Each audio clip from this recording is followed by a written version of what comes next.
Pound কেকের উপরে দারুণ একটা কালার আনতে কাগজ থেরাপির এই পাউন্ড কেকটা বানিয়ে দেখতে পারেন। উপরটাতে একটা দারুণ কালার আসে আর কেকেও একটা দারুণ রেজাল্ট পেয়ে যাবেন। অনেক বেশি সফট আর তুলতুলে হয় যদি আপনি এভাবে বানান।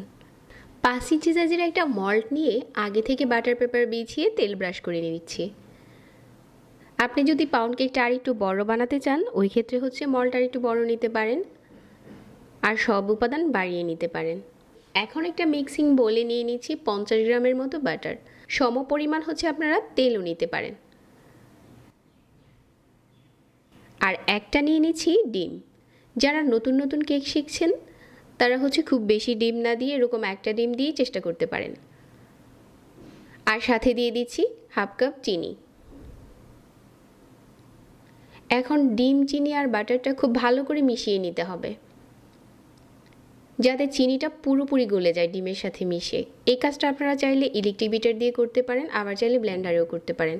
হ্যান্ড উইক্স দিয়ে করলে সময় লাগবে। হাফ কাপ দিয়ে দিচ্ছি ময়দা এখন, আর 1/4 কাপ গুঁড়া দুধ।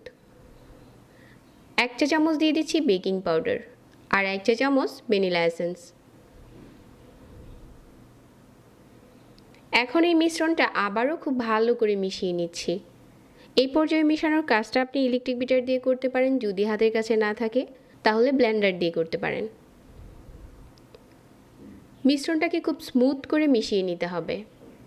কেকের মিশ্রণটা এখন মল্টে ঢেলে নিচ্ছি আর এভাবে করে একটু বাড়িয়ে দিয়ে দিচ্ছি। কেক বেক করার জন্য নিয়েছি একটু বড় সাইজের পাত্র। আগে থেকে পাত্রটাকে প্রিহিট করে তারপর লাগবে আমাদের এরকম টাইপের স্ট্যান্ড। এরকম 2 পিস কাগজ নিয়ে স্ট্যান্ডটাকে বসিয়ে দিয়ে তারপর কেকের মলটা বসিয়ে দিলাম আর ঢাকনা দিয়ে ঢেকে দিলাম। চুলার আঁচ থাকবে মাঝারি। আপনি 35 থেকে 40 মিনিট সময় লাগবে এই কেকটা বেক হতে। কাগজটা অনেকটাই পুড়ে যাবে। তো এভাবে করে যদি বেক করেন তাহলে উপরটাতে একটু কালার আসতে পারে।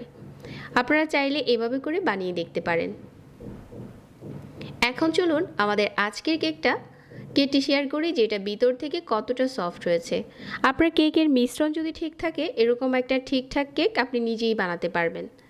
সব কিছুর মাপ ঠিক রাখতে হবে, আর বাটার দিয়ে কেক বানালে এমনিতেও কেকে একটা ভালো রেজাল্ট পাওয়া যায়। আজকের পাউন্ড কেকটা দারুণ হয়েছে আর অনেক বেশি সফট হয়েছে। যারা নতুন নতুন কেক শিখছেন তারা চাইলে একটা ডিম দিয়ে এভাবে করে চেষ্টা করতে পারেন। খুব সফট আর তুলতুলে একটা কেক আপনি নিজেই বানাতে পারবেন, এত বেশি সফট হয়। সকাল বা বিকেলের চায়ের আড্ডায় এরকম একটা সফট পাউন্ড কেক পরিবেশন করতে পারেন। যারা এতক্ষণ সাথে ছিলেন নতুন রেসিপি পেতে পেজ ফলো করতে ভুলবেন না। আবারও চলে আসব, সেই পর্যন্ত সবাই ভালো থাকবেন। আজকে এখানে বিদায় নিচ্ছি। আল্লাহ হাফেজ।